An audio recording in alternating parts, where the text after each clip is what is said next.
वर्ष 2019 में वंदे भारत का शुरुआत हुआ, जिसके साथ ही हमारे देश का पहला सेमी हाई स्पीड ट्रेन का शुरुआत भी हो जाता है, यानी कि सेमी हाई स्पीड प्रोजेक्ट देश के सामने आ जाता है। इस वीडियो के माध्यम से दोस्तों मैं संतोष कुमार आपको पूरा विस्तार से आज बताने वाला हूं कि सेमी हाई स्पीड ट्रेन क्या होता है, हाई स्पीड ट्रेन किसे कहते हैं, बुलेट ट्रेन क्या होता है, बुलेट ट्रेन के अलावा मैगलेव ट्रेन क्या होता है, यानी कि चुंबकीय शक्ति से चलने वाला ट्रेन। मैगलेव ट्रेन एक ऐसा ट्रेन है जब वो चलता है तो वो सतह को छोड़ देता है। तो आखिर इसके पीछे का फिजिक्स क्या है, इसको भी पूरा विस्तार से समझेंगे। हमारे देश में बुलेट ट्रेन प्रोजेक्ट का वर्तमान स्थिति क्या है और बुलेट ट्रेन प्रोजेक्ट से जुड़ा हुआ कुछ बेसिक बात क्या है, उस पर भी चर्चा हो। शताब्दी और राजधानी एक्सप्रेस, अगर आज से 10 वर्ष 15 वर्ष 20 वर्ष पहले की बात की जाए तो हमारे देश में सबसे तेज चलने वाली जो ट्रेन थी वो शताब्दी और राजधानी ही हुआ करती थी। उसके बाद दुरंतो भी आया और 2019 में अवतरण होता है हमारे देश में वंदे भारत का, जो भारत का पहला सेमी हाई स्पीड ट्रेन है। अगर इन फ्यूचर की बात किया जाए तो इन फ्यूचर बुलेट ट्रेन भी हमारे देश में आने वाला है। जो बुलेट ट्रेन है वो हाई स्पीड ट्रेन है, जबकि Vande Bharat semi high speed train है। सेमी हाई स्पीड कहने का क्या मतलब है? सेमी हाई स्पीड एक ऐसा ट्रेन सिस्टम है जहां ट्रेन का रफ्तार 160 किलोमीटर पर आवर या उससे ज़्यादा होता है, जबकि हाई स्पीड ट्रेन किसे कहते हैं? वैसा ट्रेन जिसका स्पीड कम से कम 250 किलोमीटर पर आवर होता है, उसको हाई स्पीड ट्रेन कहते हैं। ऐसे ये जो डिफिनेशन है कोई स्टैंडर्ड डिफिनेशन नहीं है, लेकिन भारतीय रेल के द्वारा इस तरह के डिफिनेशन को प्रयोग में लाया जाता है। दोस्तों अगर वंदे भारत ट्रेन की बात करें तो वंदे भारत का भी अलग अलग वर्जन आ चुका है। हर वर्जन पिछले वाले वर्जन की तुलना में ज़्यादा मॉडिफाइड है। जो पहला ट्रेन चला था वंदे भारत के अंतर्गत, तो पहला ट्रेन था नई दिल्ली से वाराणसी के बीच। ये जो स्पीड आपको दिख रहा है ये ट्रैक पर पैसेंजर को लेकर चलने वाला स्पीड नहीं है, ये ट्रायल स्पीड था। यानी कि मैक्सिमम कैपेसिटी जो वंदे भारत का पहला वर्जन है उसके पास 160 किलोमीटर पर आवर का है, लेकिन एक्चुअली में जो स्पीड होता है वो अराउंड 130 के आसपास है। और उसमें भी अगर औसत यानी एवरेज स्पीड की बात किया जाए तो वो 80-85 किलोमीटर पर आवर ही होता है, क्योंकि ट्रेन को कई स्टेशन पर रुकना भी पड़ता है। इसके बाद 2022 में जो वंदे भारत का नेक्स्ट वर्जन आया और उसका जब ट्रायल किया गया तो वो 180 किलोमीटर पर आवर तक पहुंच गया, जबकि जो वंदे भारत का लेटेस्ट वर्जन है उसका जब टेस्टिंग किया गया तो उसका इंजन और भी ज़्यादा पावरफुल है, उसका डिज़ाइन और भी ज़्यादा इफेक्टिव है, जिस वजह से उसने 220 किलोमीटर पर आवर का मैक्सिमम स्पीड भी अचीव किया। क्योंकि ट्रायल स्पीड तो इतना है, लेकिन जब ट्रेन पैसेंजर को लेकर चल रहा है वंदे भारत तो उसके पास इतना स्पीड नहीं हो पाता है। उसके पीछे जो सबसे बड़ा जिम्मेदार कारण है वो है भारतीय रेलवे का ट्रैक, यानी कि ट्रैक में बहुत सारा सुधार करने की आवश्यकता है। दोस्तों अगर वर्तमान समय में शताब्दी, राजधानी, दुरंतो की भी बात किया जाए तो इनका भी जो लेटेस्ट वर्जन है उसके स्पीड में भी काफी बढ़ोतरी हुआ है पहले के कंपैरिजन में। दोस्तों इस वीडियो में आगे ये बात करते हैं कि आखिर वंदे भारत ट्रेन के पास इतना स्पीड क्यों है। तो देखिए इसके पीछे कई सारे कारण हैं। पहला कारण यह है कि इसके पास कोई इंजन नहीं होता है। इंजन कहने का क्या मतलब है? इंजन कहने का मतलब है जहां पर कंबसन होता है, चाहे वो कोयला का कंबसन हो चाहे वो डीजल का कंबसन हो, यहां पर कंबसन होता ही नहीं है। यहां पर इलेक्ट्रिसिटी सप्लाई होता है, ट्रेन के ऊपर जो वायर गुजरता है वहां से इलेक्ट्रिसिटी यहां पर पहुंचता है और वो जो इलेक्ट्रिकल एनर्जी है उस वजह से ही आगे की तरफ प्रोपल्सन प्रोड्यूस्ड होता है। सबसे पहले आप इस तस्वीर को देख लें, ये मुगलसराय से पटना को जोड़ने वाला एक EMU लोकल ट्रेन है, लोकल पैसेंजर है। यहाँ पर कोई इंजन नहीं लगा हुआ है। यहाँ पर क्या है? यहाँ पर इलेक्ट्रिक मोटर है और वो मोटर कई सारे बोगियों में डिस्ट्रीब्यूटेड है, यानी यहाँ पर जो प्रोपल्सन प्रोड्यूस्ड होता है वो कई स्थानों पर प्रोड्यूस्ड होता है। इसी वजह से इसको कहा जाता है इलेक्ट्रिक मल्टीपल यूनिट। यानी ये जो तस्वीर आपको दिख रहा है जो लोकल पैसेंजर है EMU, यहाँ पर इलेक्ट्रिक मोटर कई जगह पर डिस्ट्रीब्यूटेड है, कम से कम 3-4 जगह पर डिस्ट्रीब्यूटेड होता है। इसी वजह से ये एक एग्जांपल है इलेक्ट्रिक मल्टीपल यूनिट का। जो वंदे भारत ट्रेन है ये भी इलेक्ट्रिक मल्टीपल यूनिट ही है, यानी यहाँ पर भी आगे पीछे और साथ ही साथ बीच के बोगियों में भी EMU सिस्टम लगा हुआ है, यानी इलेक्ट्रिक मल्टीपल यूनिट, यानी कि इलेक्ट्रिक मोटर्स लगे हुए हैं। इलेक्ट्रिक मल्टीपल यूनिट सिस्टम से फायदा क्या होता है? इससे मुख्य फायदा यह है कि आगे की तरफ ज्यादा पावरफुल प्रोपल्सन प्रोड्यूस्ड हो पाता है। दोस्तों वंदे भारत ट्रेन का एक बहुत बड़ा खासियत ये है कि ये बहुत जल्दी स्पीड पकड़ लेता है और जब स्टेशन पर ये आता है, जिस स्टेशन पर इसको रुकना होता है जैसे कि पटना या जैसे कि नई दिल्ली, तो जब स्टेशन पर इसका एंट्री होता है तो उस समय भी इसका स्पीड अच्छा खासा होता है और ब्रेक बहुत जल्दी लग जाता है। तो इसके पीछे मुख्य जिम्मेदार कारण क्या है? वो है इलेक्ट्रिक मल्टीपल यूनिट, यानी कई जगह से यहाँ पर पावर सप्लाई होता है, जिस वजह से जो ब्रेक है काफ़ी इफेक्टिव तरीके से और पावरफुल तरीके से यहाँ लग पाता है। इसके बाद जो अगला कारण है वो है लो फ्रिक्शनल व्हील। चूंकि ये वंदे भारत का सिस्टम है, में। देखिए जो ट्रैक है, ट्रैक तो पुराना ही है, लेकिन यहाँ पर जो चक्का लगा हुआ है, चक्का नया है, चक्का के डिज़ाइन में चेंजिंग किया गया है। और चक्का का जो फ्रिक्शनल फोर्स है, यानी कि जब रेलवे ट्रैक और चक्का में संपर्क होता है तो वहाँ फ्रिक्शनल फोर्स पैदा होता है। तो चक्का को इस तरीके से डिज़ाइन किया गया है ताकि कम फ्रिक्शनल फोर्स उत्पन्न हो, यानी कि कम रेसिस्टेंस उत्पन्न हो। वंदे भारत की स्पीड का एक और प्रमुख कारण है इसका एरोडायनेमिक फ्रंट। जो इसका आगे का ढांचा है वो एरोडायनेमिक है। एरोडायनेमिक कहने का मतलब देखिए, क्योंकि वंदे भारत मान लीजिए इस तरीके से जा रहा है, ठीक है, सामने से हवा का भी तो प्रतिरोध होगा ना। अगर ये जो ढांचा इस तरीके से है तो यहाँ क्या होगा, हवा जो ऐसे आएगा वो हवा ऊपर से निकल जाएगा। जबकि अगर ये सिंपली फ्लैट रहता तो क्या होता, उधर से जो हवा आता वो हवा टकरा जाता और साइड से निकलता, ठीक ना। लेकिन यहाँ पर स्ट्रक्चर ऐसा है तो हवा ऊपर से निकल जाता है, तो जिस वजह से हवा का प्रतिरोध काफ़ी घट जाता है। तो ये कुछ ऐसे कारण हैं कि वंदे भारत आज भारत का सबसे तेज़ ट्रेन है, जो एक सेमी हाई स्पीड ट्रेन है। दोस्तों वंदे भारत से जुड़ा हुआ एक बहुत ही इंपॉर्टेंट फैक्ट ये है कि वंदे भारत ने ट्रायल के दौरान हाल ही में एक वर्ल्ड रिकॉर्ड कायम किया है। 100 किलोमीटर पर आवर का स्पीड इसने महज 52 सेकंड में ही हासिल किया है और इसने बुलेट ट्रेन का भी रिकॉर्ड तोड़ दिया है। बुलेट ट्रेन को 100 किलोमीटर पर आवर का जो स्पीड है उसको पकड़ने में 55 सेकंड लगता है। दोस्तों यहाँ पर मैंने लिखा है स्लीपर 2025। देखिए वंदे भारत अभी भारत के अलग अलग 50 रूट्स पे चल रही हैं और जो भी वंदे भारत ट्रेन चल रही हैं वहाँ पर चेयर फैसिलिटी है, यानी वहाँ पर स्लीपर का फैसिलिटी नहीं है। 2025 में स्लीपर फैसिलिटी भी वंदे भारत प्रोवाइड करने वाला है। इसके लिए कंबाइंड रूप से मैन्युफैक्चरिंग हो रहा है इंटीग्रल कोच फैक्ट्री चेन्नई और भारत अर्थ मूवर्स लिमिटेड बेंगलुरु में। मोदी 3.0 100 डेज प्लान मोदी सरकार ने एक दस्तावेज की तरह प्रस्तुत किया इलेक्शन शुरू होने से पहले कि अगर हम सत्ता में वापस लौटते हैं, यानी मोदी जी अगर फिर से प्रधानमंत्री बनते हैं, तो रेलवे में भारी भरकम इन्वेस्टमेंट किया जाएगा। 100 दिन को लेकर के एक अलग प्लान भी है। रेलवे का ये भी विचार है कि बहुत ही जल्द एक सुपर ऐप भी लाया जाएगा। देखिए रेलवे में अगर किसी को टिकट बुकिंग कराना है, टिकट कैंसिल कराना है या ट्रेन का लाइव लोकेशन देखना है, तो इन सब के लिए अलग अलग ऐप्स का प्रयोग किया जाता है। लेकिन रेलवे इन फ्यूचर एक ऐसा सुपर ऐप लाने वाला है जिसमें यात्रियों को सारे सुविधाएं एक ही ऐप से मिल जाएगा। दोस्तों थोड़ा देर पहले मैंने आपको ये बताया कि वंदे भारत ट्रेन का जो लेटेस्ट वर्जन है उसका मैक्सिमम स्पीड ट्रायल के दौरान था 220 किलोमीटर पर आवर, लेकिन व्यवहारिकता में उतना स्पीड से वो चल नहीं पाता है जब वो पैसेंजर को लेकर के चलता है। उसके पीछे जिम्मेदार बहुत बड़ा कारण है भारत में रेलवे ट्रैक। भारत में रेलवे ट्रैक बहुत हाई स्पीड ट्रेन के लिए डिज़ाइन ही नहीं किया गया है। तो इन फ्यूचर जो ये 10 से 12 लाख करोड़ रुपए का कुल इन्वेस्टमेंट होने वाला है, तो इस इन्वेस्टमेंट का एक बड़ा हिस्सा भारत में रेलवे ट्रैक की स्थिति को सुधारने में भी खर्च किया जाएगा। दोस्तों चूंकि थोड़ा देर पहले मैंने वंदे भारत ट्रेन के बारे में बताया, जो भारत का पहला सेमी हाई स्पीड ट्रेन भी है। अब तेजस एक्सप्रेस भी सेमी हाई स्पीड ट्रेन के श्रेणी में आ चुका है, क्योंकि उसका जो लेटेस्ट वर्जन है उसका जब ट्रायल हुआ तो वो 200 किलोमीटर पर आवर की स्पीड तक पहुंच गया था। चलिए इसके बाद आगे बात करते हैं हाई स्पीड ट्रेन के बारे में। हाई स्पीड ट्रेन किसे कहते हैं? जिसका स्पीड 250 किलोमीटर पर आवर या उससे ज़्यादा होता है। हाई स्पीड ट्रेनों को सामान्यतः बुलेट ट्रेन भी कहा जाता है। अब सवाल ये है कि जो ट्रेन बहुत ही तेज गति से चलता है उसको बुलेट ट्रेन क्यों कहा जाता है? तो ये जो तस्वीर दिख रहा है ये बुलेट है, बंदूक का या रिवाल्वर का, ठीक है। जो बुलेट का आगे वाला शेप है काफ़ी नोकीला है। बुलेट ट्रेन का जो शेप है यानी हाई स्पीड ट्रेन का जो शेप है वो भी नोकीला है।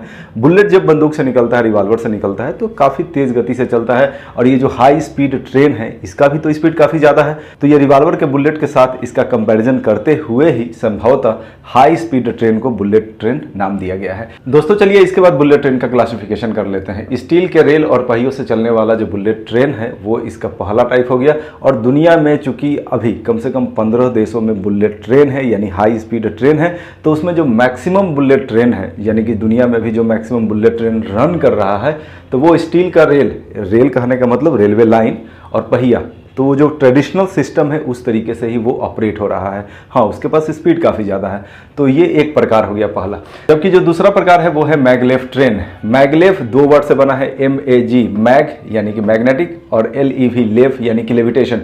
मैग्नेटिक का मतलब हो गया चुंबकीय और लेव यानी लेविटेशन यानी हवा में उड़ना।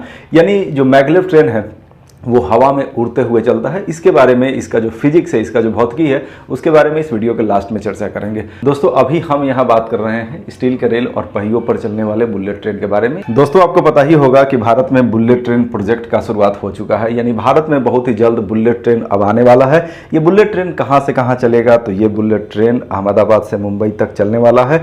इन फ्यूचर ये बहुत जल्द स्टार्ट होने वाला है। पता नहीं 2 साल 3 साल कितना समय लगेगा। इसका जो टाइमिंग है उसको लगातार बढ़ाया जा जा रहा है। चलिए इसके बारे में और कुछ देखते हैं। जो बुलेट ट्रेन भारत में आने वाला है वो जापानीज शिंकानसेन E5 सीरीज का है। ये जो तस्वीर आपको दिख रहा है ये शिंकानसेन E5 सीरीज का बुलेट ट्रेन है जिसका स्पीड 320 किलोमीटर पर आवर है। यही ट्रेन अहमदाबाद से मुंबई के बीच दौड़ने वाला है और ये संभवतः 2-3 वर्षों में भारत आ भी जाएगा। यानी जो बुलेट ट्रेन भारत में चलने वाला है वो जापान से आने वाला है और जापान से बुलेट ट्रेन तो आएगा ही साथ बुलेट ट्रेन का टेक्नोलॉजी भी भारत आएगा। और भारत सरकार का उद्देश्य ये है कि भविष्य में आत्मनिर्भर बुलेट ट्रेन का निर्माण किया जाए। दोस्तों, इस वीडियो की शुरुआत में मैंने आपको बताया था कि भारत में semi high speed train Vande Bharat का निर्माण हो रहा है। कहाँ कहाँ हो रहा है? इंटीग्रल कोच फैक्ट्री चेन्नई और उसके अलावा भारत अर्थ मूवर्स लिमिटेड बेंगलुरु में। तो जो वंदे भारत का प्लेटफॉर्म है उस प्लेटफॉर्म में जापानीज टेक्नोलॉजी का यूज करते हुए भविष्य में आत्मनिर्भर बुलेट ट्रेन का निर्माण किया जाएगा, यानी made in India bullet train का निर्माण किया जाएगा। और ये जो made in India bullet train होगा वो कहाँ कहाँ चलेगा? तो देखिए, ये जो अहमदाबाद से मुंबई के बीच बुलेट ट्रेन चलने वाला है जो जापान से आएगा वो वेस्टर्न साइड में चलने वाला है, ठीक है। जबकि जो आत्मनिर्भर बुलेट ट्रेन है जिसको लेकर के भारत सरकार के द्वारा घोषणाएं भी किया गया है, उस पर काम स्टार्ट भी कर दिया गया है। वो कहाँ से कहाँ चलेगा? तो उसका संभवतः 2 कॉरिडोर होगा, 2 रास्ते पे चलेगा। पहला है उत्तरी भारत को पूर्वी भारत से जोड़ेगा, नंबर 1 कॉरिडोर, और जो नंबर 2 कॉरिडोर होगा आत्मनिर्भर बुलेट ट्रेन का वो है दक्षिण भारत का ईस्टर्न कोस्ट। भारत में बुलेट ट्रेन प्रोजेक्ट का शुरुआत कब हुआ था? इसका शुरुआत अहमदाबाद में हुआ था 2017 में, जो भारतीय प्रधानमंत्री नरेंद्र मोदी और उस समय के जापानीज प्रधानमंत्री शिंजो अबे ने इनॉग्रेशन किया था भारत के पहले हाई स्पीड रेल कॉरिडोर का। दोस्तों, यहाँ पर मैंने लिखा है national high speed rail corporation यानी NHSRC 2016। देखिए, बुलेट ट्रेन का जो प्रोजेक्ट है उसको किस तरीके से मैनेज करना है, किस तरीके से पैसे का व्यवस्था करना है, किस तरीके से लोगों को ट्रेंड करना है, क्योंकि ये बिल्कुल ही नया तरह का टेक्नोलॉजी है। यहाँ जो ट्रैक वगैरह का निर्माण हो रहा है बिल्कुल ही नए तरीके से हो रहा है। तो ये जो पूरा का पूरा मैनेजमेंट है, चूँकि इसके लिए बहुत सारा काम करना है, तो ये जो पूरा का पूरा मैनेजमेंट है इसको देखने के लिए एक नया कॉर्पोरेशन ही बना दिया गया है, national high speed rail corporation. यानी ये सिर्फ हाई स्पीड रेल से रिगार्डिंग ही मैनेजमेंट का काम करेगा। इसका स्थापना हुआ था 2016 में, यानी कि जब ये प्रोजेक्ट शुरू हुआ था, चूंकि ये 2017 में शुरू हुआ था, उसके पहले ही इस कॉर्पोरेशन का निर्माण कर दिया गया था। दोस्तों, अगर बात किया जाए अहमदाबाद से मुंबई के बीच ट्रैक लंबाई का तो वो होगा 508 किलोमीटर, जिसमें 460 किलोमीटर का जो लंबाई है वो एलिवेटेड कॉरिडोर है, यानी कि ब्रिज और पुल की सहायता से मैक्सिमम दूरी बुलेट ट्रेन के द्वारा तय किया जाएगा। अगर वर्तमान स्थिति की बात किया जाए तो वर्तमान में 300 किलोमीटर तक पियर का निर्माण हो चुका है। पियर कहने का मतलब हुआ पिलर, और साथ ही साथ 100 किलोमीटर वायडक्ट का भी निर्माण हो चुका है। दोस्तों, ये जो पूरा का पूरा तस्वीर आपको दिख रहा है ये एक ब्रिज है। चूंकि ब्रिज में बहुत सारे हिस्से होते हैं, उसका बेस होता है, पिलर होता है, पिलर को चूंकि पियर कहते हैं, और जो ऊपर का हॉरिजॉन्टल ढांचा होता है उसको कहा जाता है वायडक्ट। जबकि अगर भूमि अधिग्रहण की बात करें तो जनवरी 2024 तक भूमि अधिग्रहण का जो भी काम है वो कंप्लीट हो चुका है। दोस्तों, भारत का जो पहला बुलेट ट्रेन प्रोजेक्ट है काफ़ी ज़्यादा कॉस्टली है। इसमें कुल लागत 1.08 लाख करोड़ का आने वाला है और इसमें 40,000 करोड़ का जो ऋण है जापान इंटरनेशनल कॉर्पोरेशन एजेंसी के द्वारा दिया गया है, और वो भी काफ़ी कम इंटरेस्ट पर। जो इंटरेस्ट है महज 0.1% का है। यानी कि ये जो 40,000 करोड़ रुपए दिया गया है जापान इंटरनेशनल कॉर्पोरेशन एजेंसी के द्वारा भारत के बुलेट ट्रेन प्रोजेक्ट के लिए, ये सॉफ्ट लोन है। दोस्तों, यहाँ पर मैंने लिखा है जे स्लैब ब्लास्टलेस ट्रैक। ये जो ट्रैक आपको दिख रहा है, जो रेलवे का ट्रैक आपको दिख रहा है, यहाँ पर गिट्टी रखा हुआ है, नोकीला गिट्टी, ठीक है। तो ये एक आम सा ट्रैक है। दुनिया में कहीं भी जाइए जो ट्रेडिशनली रेलवे का ट्रैक होता है वो ऐसा ही होता है, उस पर गिट्टी होता है। और दोस्तों, ये जो गिट्टी वाला ट्रैक होता है इसको बैलेस्ट ट्रैक कहा जाता है। क्या कहा जाता है? इसको बैलेस्ट ट्रैक कहा जाता है। लेकिन बुलेट ट्रेन के लिए जो रेलवे ट्रैक बनाया जा रहा है वो बैलेस्ट लेस होगा, यानी वहां पर गिट्टी नहीं होगा, वहां कंक्रीट का एक सॉलिड ढांचा होगा, जो तस्वीर में आपको साफ साफ दिख रहा है। और ये जो स्पेशल ट्रैक बनाया जा रहा है इसका पूरा नाम है जे स्लैब ब्लास्टलेस ट्रैक। दोस्तों, अब सवाल यह है कि गिट्टी वाले ट्रैक को हटाकर जे स्लैब ब्लास्टलेस ट्रैक क्यों लाया गया? तो उसके पीछे कारण यह है कि ये जो ब्लास्टलेस ट्रैक है, यानी कि जे स्लैब ब्लास्टलेस ट्रैक, इसका फ्लेक्सुरल स्टिफनेस काफ़ी ज़्यादा हाई होता है। अब फ्लेक्सुरल स्टिफनेस क्या होता है? दोस्तों, एक एग्जांपल से समझते हैं कि फ्लेक्सुरल स्टिफनेस क्या होता है। मान लिया कि एक रबर है, रबर को आप खींचते हैं, रबर यहाँ तक डिफॉर्म होता है, उसके बाद आप छोड़ देते हैं तो रबर अपने स्थान पे आ जाता है। एक और रबर को लेते हैं, उस रबर को खींचते हैं तो वो यहाँ तक खींच जाता है, उसके बाद छोड़ते हैं तो वो अपने स्थान पर आ जाता है। जो पहला रबर था जो थोड़ा सा खींचता है वो गिट्टी वाला ट्रैक है, जबकि वो रबर जो ज़्यादा खींच सकता है वो है ब्लास्टलेस ट्रैक।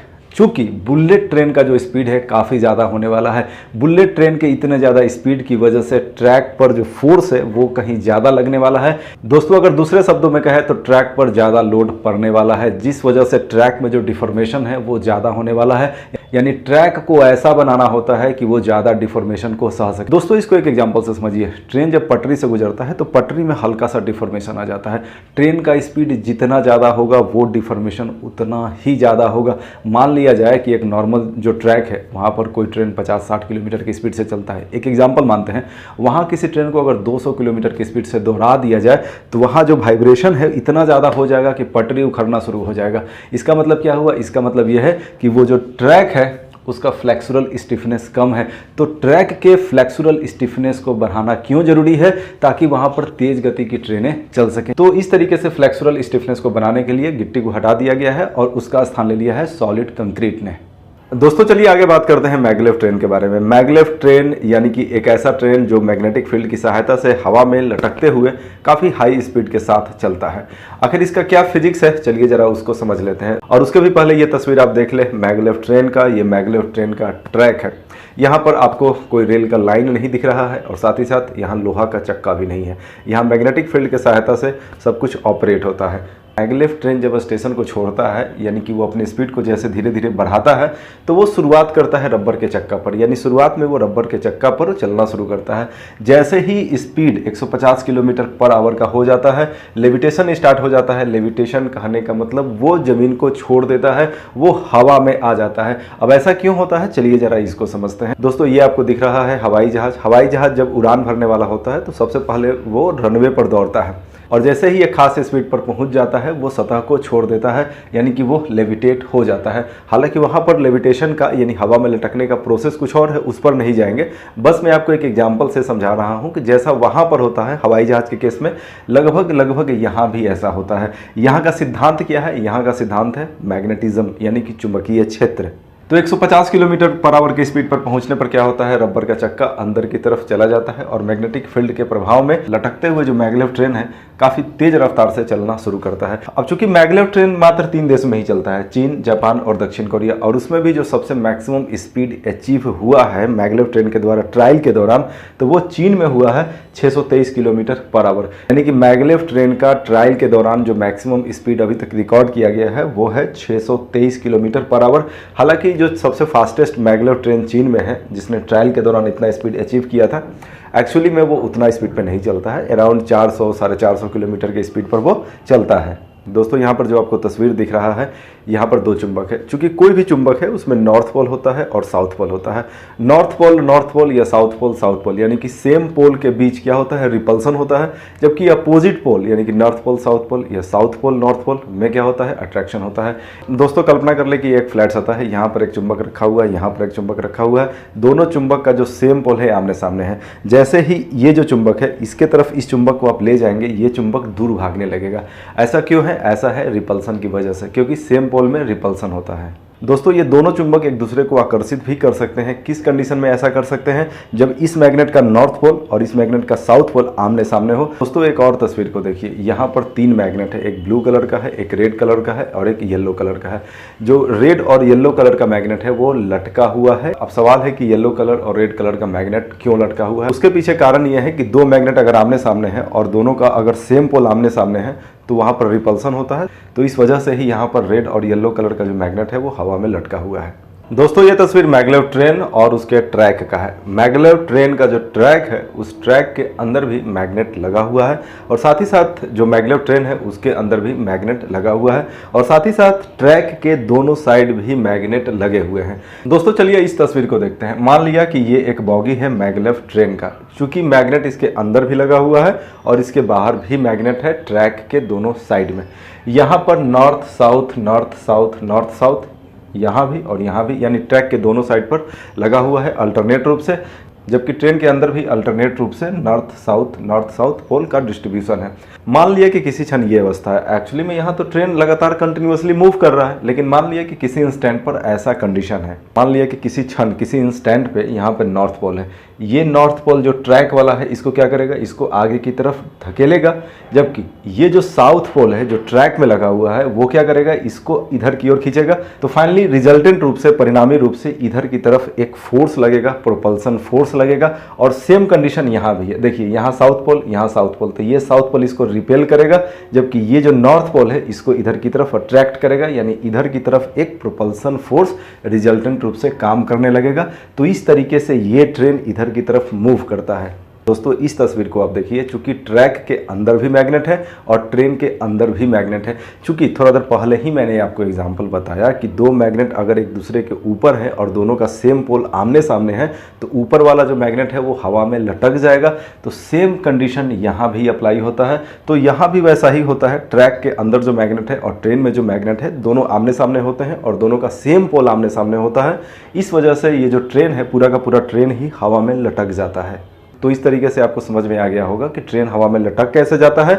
और थोड़ा देर पहले ही मैंने आपको बताया कि ट्रेन आगे की तरफ कैसे मूव करता है। क्योंकि मैग्लेव ट्रेन के अंदर जो मैग्नेट इस्तेमाल किया जाता है वो सुपर कंडक्टिंग इलेक्ट्रोमैग्नेट होता है। सबसे पहले आप ये समझ लें कि इलेक्ट्रोमैग्नेट क्या होता है, उसके बाद मैं आपको बताऊंगा कि सुपर कंडक्टिंग इलेक्ट्रोमैग्नेट क्या होता है। इलेक्ट्रोमैग्नेट होता क्या है, एक सॉफ्ट आयरन का कोर है, उसके ऊपर वायर लपेटा हुआ है, यानी मेटल का वायर सॉफ्ट आयरन कोर के ऊपर लपेटा हुआ है। इस तरीके से जब इस वायर में इलेक्ट्रिसिटी सप्लाई किया जाता है तो इसके सराउंडिंग में मैग्नेटिक फील्ड प्रोड्यूस्ड हो जाता है।